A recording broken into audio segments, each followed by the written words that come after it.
So the time has come for you to prepare for college. What do you need to know from a diabetes perspective? One thing that you want to think about when preparing for college is the standardized testing process. To take the SAT or the ACT, it will be helpful for you to apply for accommodations well before it's time for you to take the test. This will require you to have a letter from your doctor, so it's important for you to get started early with this process. The purpose of these accommodations is to help you be able to have extended testing time, additional breaks, time to check your glucose, have a snack, or give insulin if need be. It also allows you to have access to devices such as your continuous glucose monitor and pump as well. Testing accommodations will also allow you access to snacks and water if need be.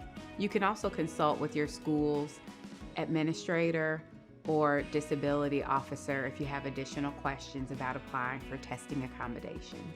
Now getting more to the fun part, it's time to prepare for college. What might you look for in a college or on your college tours? It's a great idea to ask about the structure of housing. How many roommates will you have? Will you have access to a refrigerator or microwave? Is there a student health medical services on campus? Is there an Office of Disability for you to apply for accommodations during school as well? These are great questions to ask either on a college tour or during the admissions process. You can also ask about meal plans and where the nutrition facts are kept so you can keep up with your carb counting. You will also want to know if there's a mail room available in case you're getting medication delivered through packages in the mail or care packages from parents. You'll also want to identify a 24-hour pharmacy near you in case you're running low on supplies. This can come in handy in the middle of the night if you ever run out of insulin or syringes. When it comes to seeking medical care in college, there's a couple important decisions you'll want to make. One is, would you rather see your endocrinologist close to campus or back in your hometown? If you're already established with MUSC, you can continue with the adult endocrinology team here. Or if you're moving further away from home, you might consider seeing an endocrinologist locally. You'll want to consider, though, if you will have transportation or access to a car when making that decision as well. If you have friends on campus who have diabetes, you all may be able to share rides to appointments. You'll also want to have a primary care doctor who can continue to see you through adulthood.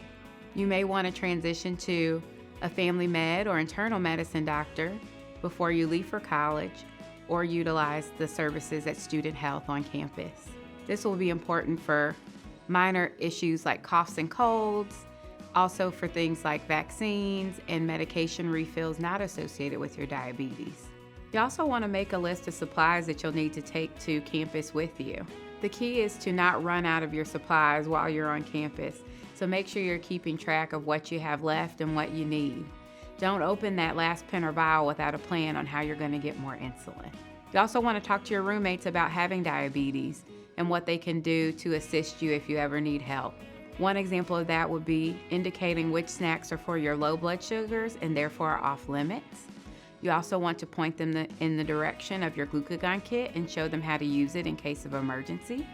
It's also good for your resident advisor to know these things as well, in case you have a medical emergency in the middle of the night.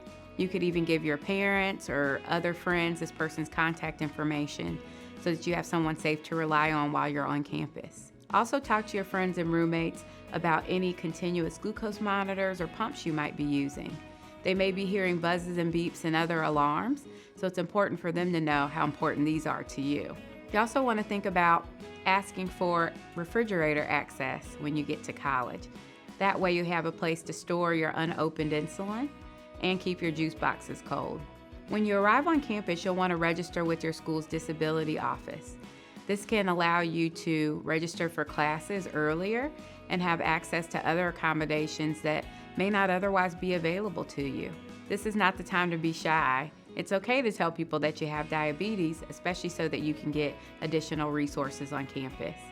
It's also a great idea to talk to your professors about that as well. That way, if they see you checking your devices or eating during class, they know why. Also, if you ever need an extension on homework assignment or a test, they'll also have foreknowledge of that and be able to accommodate you better. You can apply for these accommodations retroactively, so it's a good idea to do it as soon as you arrive on campus. So just keep all these tips in mind when you're getting ready to go off to college.